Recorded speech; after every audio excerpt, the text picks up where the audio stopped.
بسم اللہ الرحمن الرحیم۔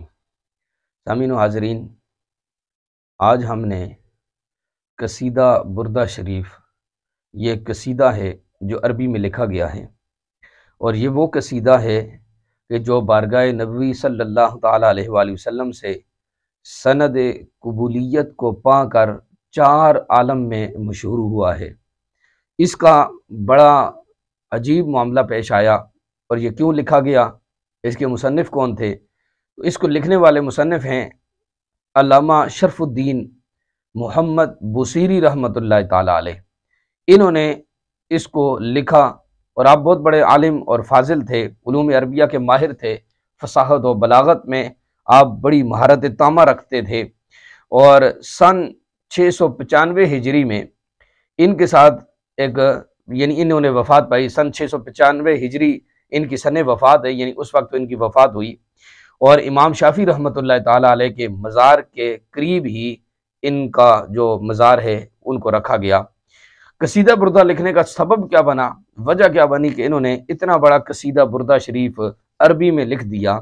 تو اس کا وجہ یہ ہوئی کہ ایک روز آپ پر فالج کا حملہ ہوا، اور پھر حتیٰ کہ آپ کا جو نصف جسم کا حصہ تھا وہ بے حس ہو گیا، اس میں سے سانس نکل گیا، اور پھر آپ فرماتے ہیں کہ میرے ضمیر نے مجھے مشورہ دیا کہ ایک قصیدہ حضور نبی کریم صلی اللہ علیہ وسلم کی تعریف میں لکھوں۔ یہ اندر سے ایک آواز اٹھی ان کے کہ کیوں نہ میں نبی پاک صلی اللہ علیہ وسلم کے لیے کوئی قصیدہ لکھوں۔ کہتے ہیں اور پھر اس قصیدے کو لکھ کر اس کو اللہ کی بارگاہ میں وسیلہ پیش کروں، اور پھر اللہ تبارک و تعالیٰ مجھے اس قصیدے کے صدقے اللہ پاک شفا عطا فرما دے۔ کہتے ہیں میں نے وہ قصیدہ لکھ لیا۔ جب لکھا میں نے تو حضور نبی کریم صلی اللہ تعالیٰ علیہ وآلہ وسلم کی خواب میں مجھے زیارت ہوئی۔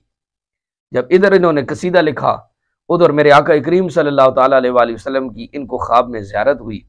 جب خواب میں زیارت ہوئی تو حضور نبی کریم صلی اللہ تعالیٰ علیہ وآلہ وسلم نے فرمایا کہ وہ جو قصیدہ لکھا ہے وہ پڑھ کر سناؤ۔ تو امام بوصیری علیہ رحمہ فرماتے ہیں کہ وہ قصیدہ میں نے پڑھ کر حضور نبی پاک صلی اللہ علیہ وسلم کو سنایا۔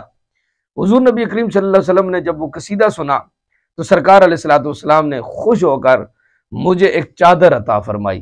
یہ خواب میں ہی حضور نبی کریم صلی اللہ علیہ وسلم نے چادر عطا فرمائی، اور پھر اس کے بعد حضور نبی کریم صلی اللہ علیہ وسلم نے میرے اعضاء پر اپنا ہاتھ مبارک پھیرا۔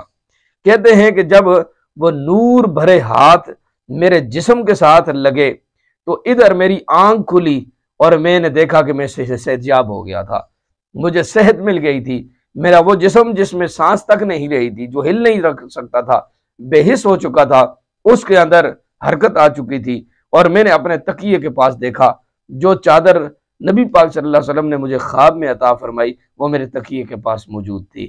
اس لیے پھر انہوں نے اس کا نام رکھا قصیدہ بردہ شریف۔ یہ بردہ جو ہے نا چادر کو کہا جاتا ہے، اس لیے انہوں نے اس کا نام رکھا چادر والا قصیدہ، کہ حضور نبی کریم صلی اللہ علیہ وسلم نے ان کو خواب میں چادر عطا فرمائی۔ اس قصیدہ بردہ کے بڑے فضائل ہیں، پھر کبھی موقع ملا تو قصیدہ بردہ شریف کے فضائل بیان کیے جائیں گے کہ یہ کس مقصد کے لیے پڑھا جاتا ہے۔ اللہ تعالیٰ ہم سب کو عمل کی توفیق عطا فرمائے۔